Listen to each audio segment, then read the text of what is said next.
Okay dear student, तो हम पढ़ रहे थे लाइट चैप्टर, जिसमें हमने प्लेन मिरर के बारे में चर्चा कर ली थी। स्फेरिकल मिरर की टर्म्स हमने समझ ली थी। अब एक टर्म रह गई थी यार, फोकल प्लेन, वो भी समझा देते। फोकल प्लेन क्या होता है देखो, ध्यान से सुनना। सपोज ये हमारे पास एक कॉनकेव मिरर है, पोल, ये क्या था बोलो, सेंटर पर, ये फोकस, ठीक है ना। फोकल प्लेन क्या होगा, ध्यान से सुनना। एक्चुअल में फोकस से पास होने वाला एक वर्टिकल प्लेन, अजीब सी बात बोली, फोकस से पास होने वाला vertical plane, vertical plane feel करते हैं इसको, क्या है ये। जैसे हमारा ऐसा मिरर है, कॉनकेव मिरर है, यहाँ पे कहीं फोकस होगा, देखो ना। अब इस पॉइंट से पास होता हुआ एक वर्टिकल प्लेन, वर्टिकल प्लेन का मतलब ऐसे समझ लो एक पेपर पास हो रहा है ऐसे ऐसे, ठीक है। इस प्लेन का नाम क्या है, फोकल प्लेन, जो कहाँ से पास करेगा, focus, that's it.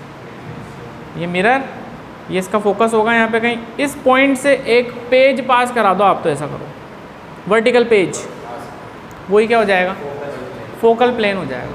What the point, ठीक है। ये हो गया हमारे पास, ऐसा कुछ आएगा, मतलब सोचने वाली बात है, ऐसा कुछ, ठीक है, इसको फोकल प्लेन बोलते हैं।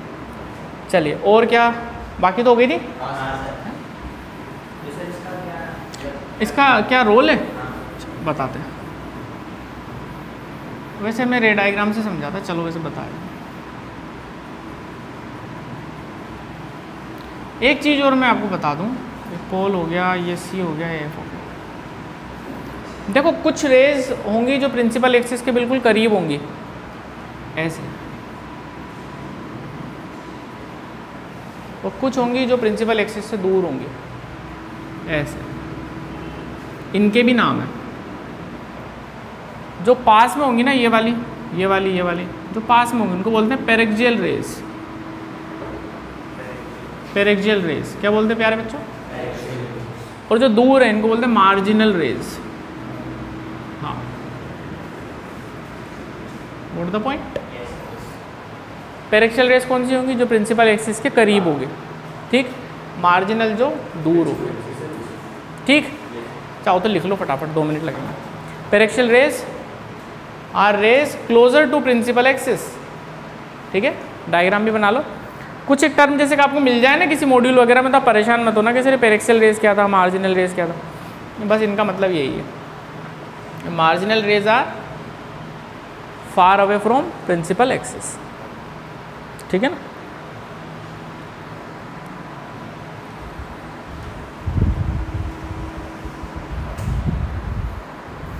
अब भाई दिमाग में सवाल आया कि फोकल प्लेन की ज़रूरत पड़ी, तो उसका आंसर सुन लो। देखो क्या है चक्कर प्यारे बच्चों, अगर कोई लाइट रे, ध्यान से सुन लेना, बात तुमने छेड़ दी है तो, अगर कोई लाइट रे प्रिंसिपल एक्सिस के पैरेलल गिरती है मिरर पे, तो ये बाउंस बैक करेगी, टकराएगी और फोकस से पास करेगी। कहाँ से, फोकस। ये रूल है जो मैं आगे बात करता, ठीक है। बात समझ में आ गई। अब कहानी थोड़ी सी अलग है। अब ऐसे 2 रेज हैं जो आपस में पैरेलल है, अंतर है शब्दों में। 2 रेज है जो बट प्रिंसिपल एक्सिस के पैरेलल नहीं है।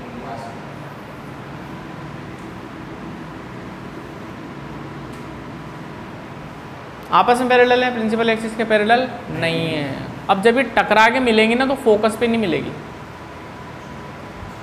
बात ही समझ में। देखो एक रे यहाँ से चलाता हूँ प्रिंसिपल एक्सिस के पैरेलल, फोकस से,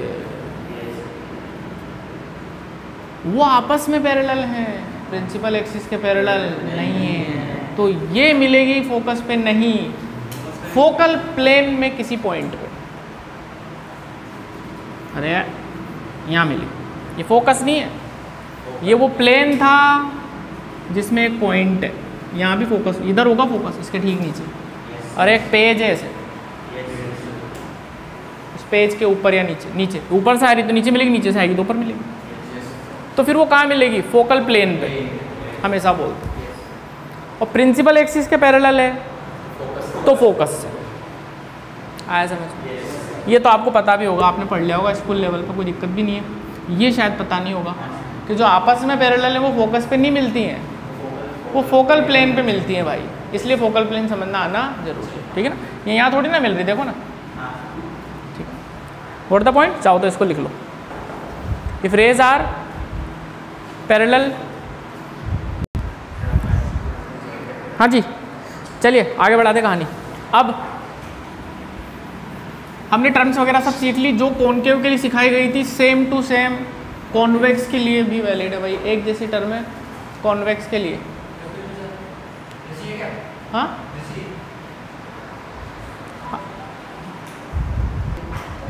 हाँ जी, जो कॉनकेव के लिए बताए थे वो सेम कॉन्वेक्स के लिए वैलिड है। जैसे फटाफट एक बार सीख लेते हैं, क्या ऐसे ही होगा कॉन्वेक्स, पूरा कर, अगर इसे पूरा कर दें स्फीयर बन जाएगा। इसका सेंटर होगा सेंटर ऑफ कर्वेचर, है ना, ये मिड पॉइंट पोल मान लिया हमने। ये क्या हो गया, ये भाई साहब इसका फोकस तो इधर होगा, क्या इधर होगा, क्या फोकस उधर होगा यार, दोनों के बीच में वाजिब सी बात है। ये दूरी, ये दूरी, ठीक है, सेम चीज़ है, सेम चीज़ है, कुछ भी नहीं, वही अपर्चर, मतलब क्लियर है ना। ठीक है, आगे बढ़ाते हैं। अब हमें सीखना है क्या, इमेज फॉर्मेशन।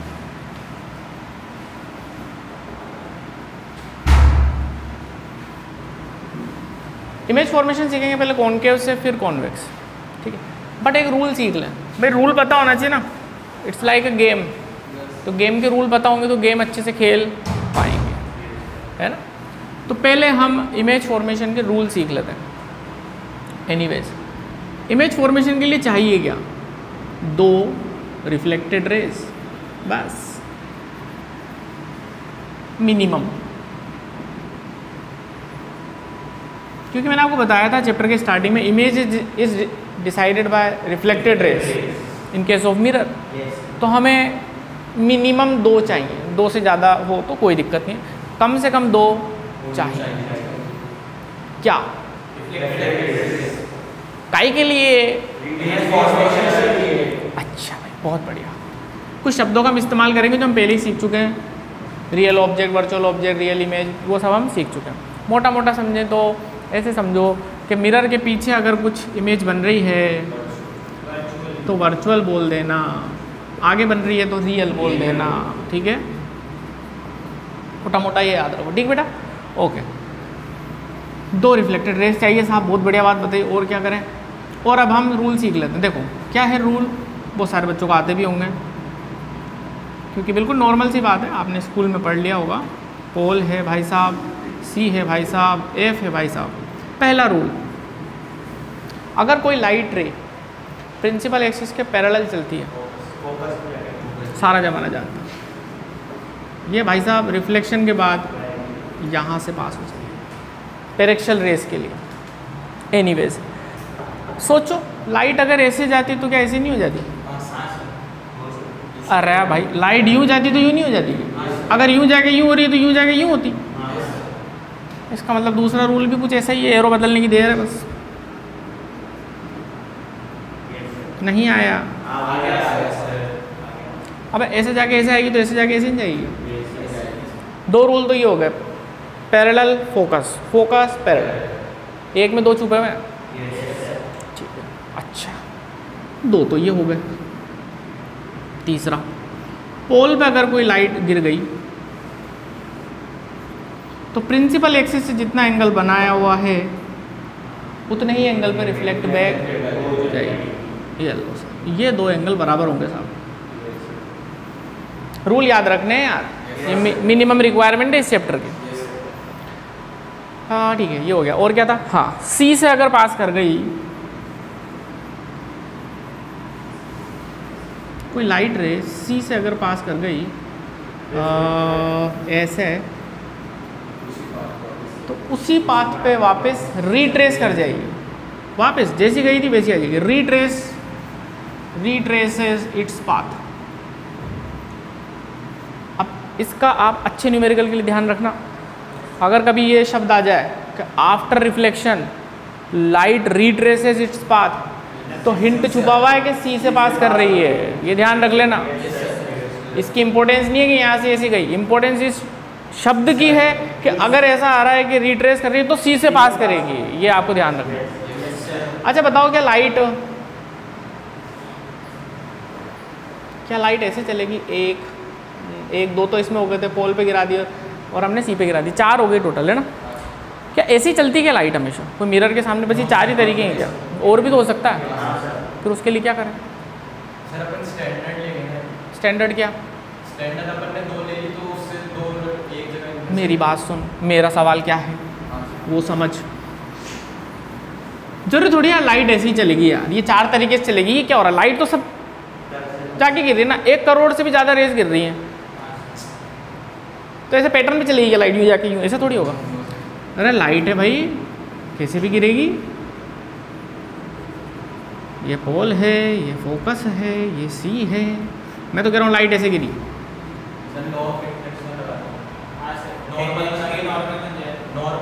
बिल्कुल, मैं तो कह रहा हूँ लाइट ऐसे गिरी, अब इसमें तो कोई सा भी रूल नहीं लग रहा, तो फिर क्या करें हम, यहाँ पर लॉ ऑफ रिफ्लेक्शन फॉलो कराते हैं।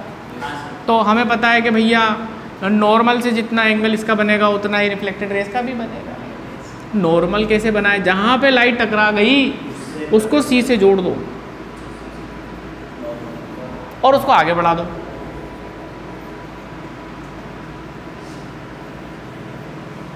मुबारक हो, नॉर्मल मिल चुका है, आया समझ। जहाँ लाइट टकराती है उस पॉइंट को सी से जोड़ दिया जाता है, उसको आगे बढ़ा दिया जाता है, उसी का नाम क्या हो जाता है, नॉर्मल। मतलब ये जो एंगल है उतना ही एंगल बना के चली जाएगी, ये हमारा है जनरल रूल। एक्चुअल में जो हमने पढ़ा ना वो सब वो रूल फॉलो हो रहे हैं उसमें, ऐसी बात नहीं है, ऐसा थोड़ी है। मान लो ये लाइट ऐसे गिरी यहाँ पे, जहाँ गिरी तो यही नॉर्मल हो गया, तो ये एंगल और ये एंगल इक्वल हो गया। अरे वही तो पढ़ा था हमने, लो तो वही फॉलो हो गया। अच्छा भाई एक बात और बताओ भाई, मान लो भैया ये पोल है, ये फोकस है, ये सी है, मैं तो कह रहा हूँ लाइट ऐसे गिरी, एंगल ऑफ इंसिडेंस तो एंगल ऑफ रिफ्लेक्शन भी, इसलिए वापस ऐसे आएगी। तो लॉस तो फॉलो हो रहे हैं, है ना बेटा। यहाँ पे आप अगर बनाओगे तो इसी से नॉर्मल आगे बढ़ा दोगे तो लाइट ऐसे आ रही है, ऐसे आ रही है, मतलब सारे लॉज उसमें फॉलो हो रहे हैं। मोटी मोटी बात ये है। ये हमने रूल सीखे किसके, कॉनकेव के लिए, इमेज फॉर्मेशन के। अब फटाफट बात कर लेते हैं, या एक काम करो प्रैक्टिस के लिए आप फटाफट ये 5-6 रूल फटाफट खींच लो प्रैक्टिस के लिए। चलाओ याद, चलाओ, बनाऊँ क्या मैं, है ना, आगे ना, बनाओ रफ में बना लो ऐसी, ताकि तुम्हें थोड़ी सी हैबिट हो। अभी पहले हम बेसिक सारा पढ़ लें, फिर एक्स्ट्रा चीज़ें भी सिखाएंगे, ठीक है ना। ऐसा नहीं कि एक्स्ट्रा के चक्कर में अपन बिल्कुल बेसिक ही भूल जाए, बेसिक सारा पढ़ेंगे। अब कॉन्वेक्स के लिए अगर बात करें तो मैं फटाफट बता देता हूँ, वही रूल्स हैं बट थोड़ा सा नज़रिया अलग। पोल, फोकस और ये सी, ठीक है। देखो प्यारे बच्चे, अगर कोई लाइट रे ऐसे आती है प्रिंसिपल एक्सिस के पैरेलल, तो इधर तो जा नहीं सकती, उधर तो नॉन रिफ्लेक्टिंग सरफेस होगी, पार तो जा नहीं सकती, रिफ्लेक्ट तो यहीं से हो जाएगी। बिल्कुल सही बात है, रिफ्लेक्ट यहाँ से हो जाएगी, लेकिन जब रिफ्लेक्ट होके जाएगी तो यहाँ से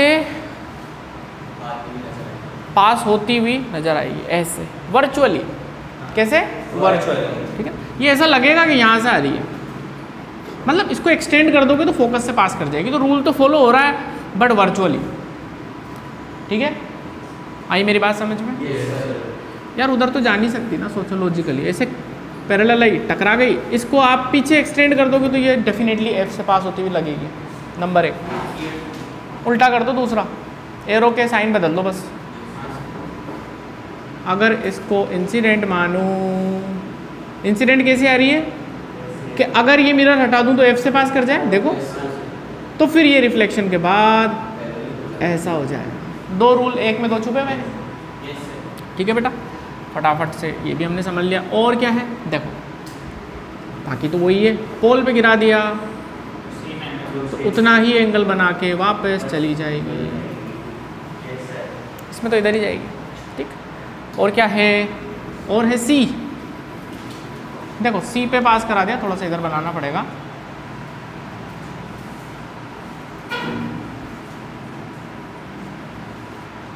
देखो कोई लाइट रे ऐसे गिर रही है बच्चों, ऐसे आ रही है बेटा, ये इस तरीके से आ रही है कि अगर मिरर को हटा दिया जाए तो ये सी से पास करेगी, देख लो, तो फिर बाउंस बैक करके वापस चली जाएगी, वो की वही बात। और इसके लिए क्या जनरल रूल बनाया जा सकता है, आंसर है यस। इसके लिए भी तो बना सकते हैं सेम, देखो ना, आ जाओ, मान लो ऐसे गई, क्या करूँ बताओ आप लोग, किस पॉइंट पे सी से ज्वाइन कराए थे, फिर इसी को क्या ये एंगल और ये एंगल बराबर होगा, बस। ठीक है, चलो ये फटाफट ये बना लो, बना लो बना लो बना लो, चलो कोई नहीं, आ जाओ। ये हमने सीखे क्या, रूल्स। अब हम कुछ शब्दों पे बात करेंगे, शब्दों का बड़ा महत्व है, समझते हैं क्या क्या शब्द हमें मिलने वाले हैं। देखना भाई लोगों, सपोज ये ऑब्जेक्ट है ना, एक बार समझना है, कुछ भी लिखना विखना नहीं है, बस समझना है, एक बार दिल से समझ लो कि चक्कर क्या है। ये ऑब्जेक्ट है, इसकी कुछ इमेज बनी ऐसी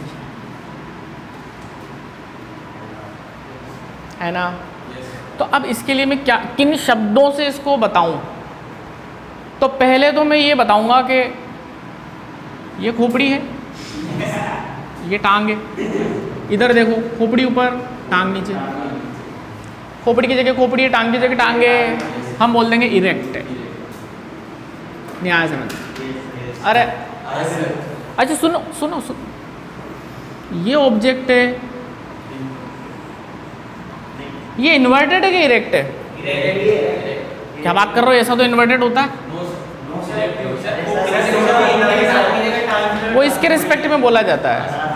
अरे कोई कंफ्यूजन तो नहीं है, हाँ देखो ऐसा ऑब्जेक्ट है और ऐसी इमेज बनी तो इरेक्ट ही बोलेंगे, ये इरेक्ट है भाई लोगों। अरे खोपड़ी की जगह खोपड़ी, टांग की जगह टांग, बस ये देखना आपको, क्लियर है बेटा बात, ओके ओके ओके, चलो अच्छा भैया बहुत बढ़िया।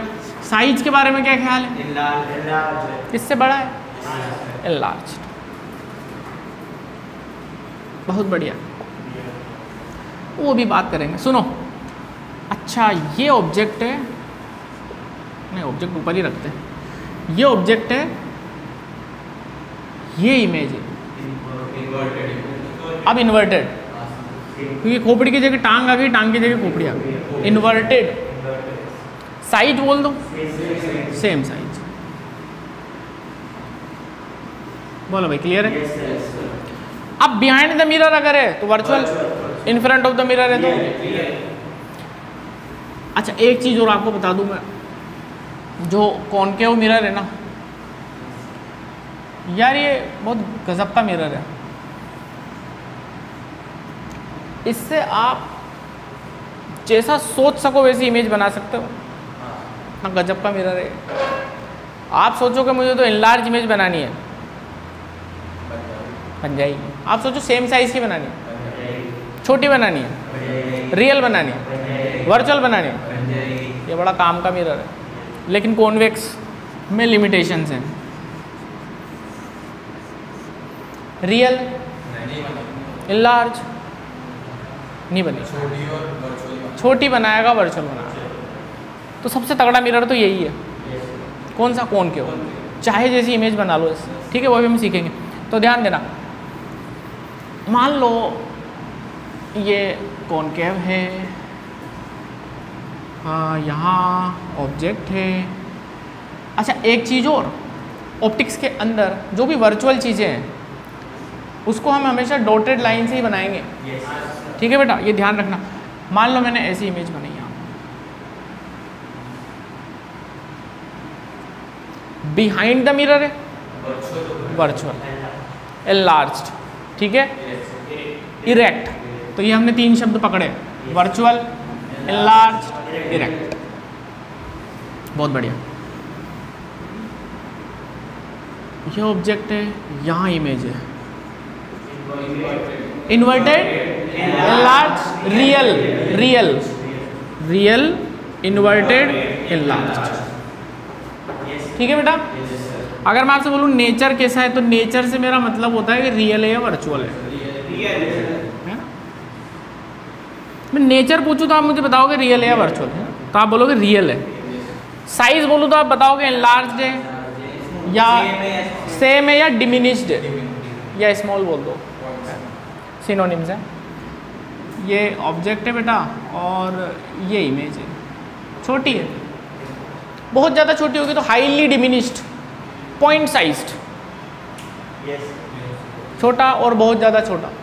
ठीक है, तो बहुत ज़्यादा छोटे के लिए हाईली डिमिनिश्ड, पॉइंट साइज्ड ये बोलते हैं। ठीक है, आई थिंक शब्द क्लियर हो गया। ठीक है, चलो तो बस एक मेरे मन की शांति के लिए एक एग्जांपल ले लूँ तो आप सही से बता देना।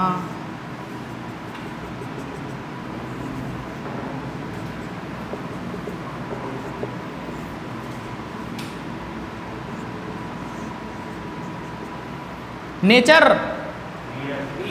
Real, nature real and inverted. ठीक है, नीचे। अच्छा, साइज सेम साइज, बोलो क्लियर है? समझ में आ जाएगी बात इसमें की? ठीक है, ऑनलाइन स्टूडेंट से पूछ लेते हैं। प्यारे बच्चों, समझ में आई आपको बात ये सब?